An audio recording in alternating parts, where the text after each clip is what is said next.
Hello everyone, আশা করি আপনারা সবাই ভালো আছেন। এটা ছিল হচ্ছে সেদিন শনিবার ছিল এবং শনিবারের সাথেই কিন্তু আপনারা সবাই জানেন যে সেদিন ছিল শনি অমাবস্যা। অ্যাকচুয়ালি এই দিনগুলো অনেকটাই স্পেশাল থাকে, বাট আমি সেই রকমভাবে ভগবানের তো কাছে যাই, বাট যেহেতু সবাই করছেন এর জন্য আমিও করলাম।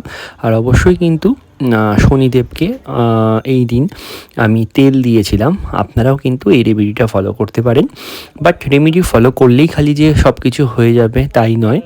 অবশ্যই অ্যাট ফার্স্ট ভগবানের নাম কীর্তন এবং তারপরে রেমেডি এবং দেন তারপরে তো থাকছেই আপনার কাজ। আপনাকে কাজটা তো 100%-এর উপরেও আপনাকে করতে হবে। আর অবশ্যই স্বপ্ন দেখতে হবে, সঠিক স্বপ্ন দেখতে হবে। স্বপ্ন দেখলে অবশ্যই সত্যি হবে আর ভালো হবে।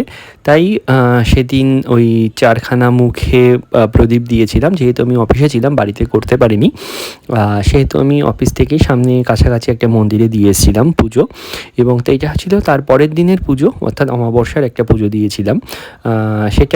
এটা একটা অন্য ভিডিওর সাথে অ্যাটাচ করে দিলাম এবং আশা করি ভিডিওটা ভালো লাগলে সবাই কিন্তু লাইক করবেন, কমেন্ট করবেন এবং শেয়ার করবেন এবং সাবস্ক্রাইব করবেন প্রত্যেক কটা চ্যানেলগুলোতে এবং সঙ্গে থাকবেন এবং লাইক করতে থাকবেন। অনেকগুলো ভিডিও আছে। টাটা।